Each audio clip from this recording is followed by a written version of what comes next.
Next.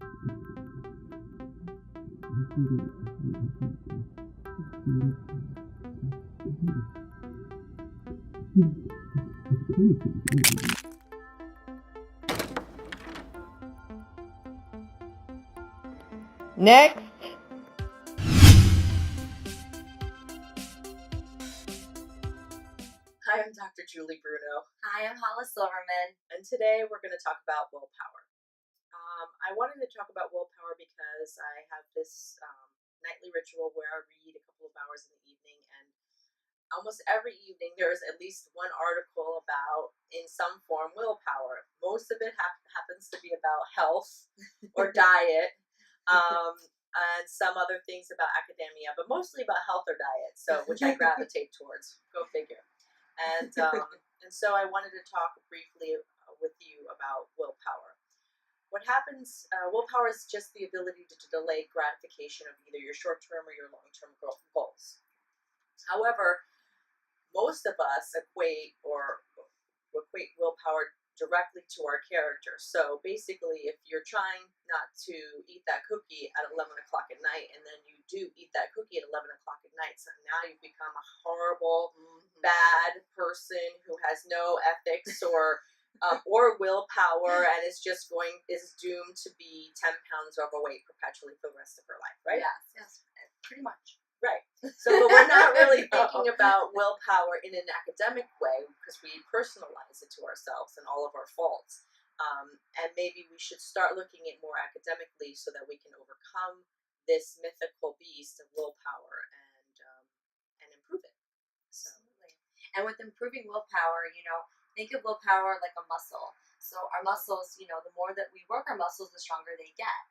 But also muscles need time to recover. So if you don't give your muscle that time to recover, they're going to get depleted and they're going to be weak. So that's the same thing as willpower. It's the one thing you can't let your willpower get depleted. You got to find a balance in your life. Right. She's very right. It's called willpower depletion. Yes. So there's no infinite source of willpower. So you can't be working the 60-hour week with the 2 babies, running, being a great wife or husband, and then think that you're going to be not eating that cookie at 11 o'clock at night. Yeah. And then you're horrible. You've done all these wonderful things over here, but because you ate that cookie, you're a horrible human being. Exactly. So if we can sort of erase that whole schema from your mind, I would do that with a wand. Just erase it. That's not what willpower is about. You need to look at it more in a tactical sense than in an all or nothing sense. Absolutely. That's like key. So in exercising our willpower, how do we improve it? How do we boost our willpower?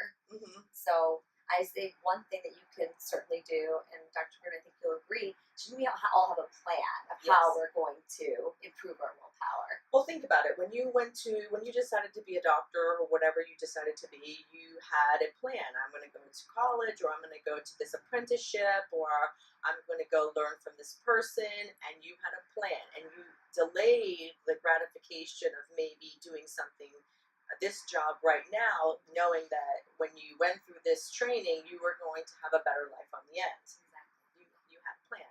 So the same thing for these little, and I would say these are the short-term goals, like marriage, children, financial, retirement. Those are the long-term goals. If you save for retirement, you have willpower. Absolutely. That's a different way. If you eat that cookie, you have no willpower. It's not all or nothing. It's true. And also maybe breaking down, your goals along with a plan, breaking down your goals into small, small measurable pieces. So if you look at a whole goal, as Dr. Bruno was saying, with your retirement plan, that can be really cumbersome. That can be really overwhelming and very daunting. Yeah. So if you break it down and just, put money away every single month to save for retirement. I'll go on the other end and say if you're, trying to, eat differently and eat, healthier foods, staying away, from sweets. That's a way of, but doing it in small increments. So if you are staying away from sweets 5 days out of the week, but you have sweets on 1 day or 2 days of the week on the weekends, that's okay. Because that's the way of you're exercising your willpower. So you're finding that balance. And the balance is key. And what's important for that is knowing how to, increase that store. So in other words, sleeping well, eating well. That will lead you to exercising as maybe as much as you want to exercise. Or with a financial plan, maybe you can't save $100 a month, but if you save $25 a month for this period of time, you'll feel good about yourself instead of feeling horrible about yourself about whatever that one task is that your willpower seems to fail. Doing an inventory on why that one task eludes you and knowing that it's not the thing that colors you. Yes. Like it's like refocusing, Mm-hmm. basically like what your goal is, or refocusing your thoughts. Mm-hmm. Not focusing so much like on the negative aspect or what you're not doing, but focusing on what you can do, what you will do. But breaking it down so that really it's realistic for you, and you don't feel so overwhelmed by it, Absolutely. whatever it may be. Absolutely. Seek guidance from your friends. Create a behavioral plan.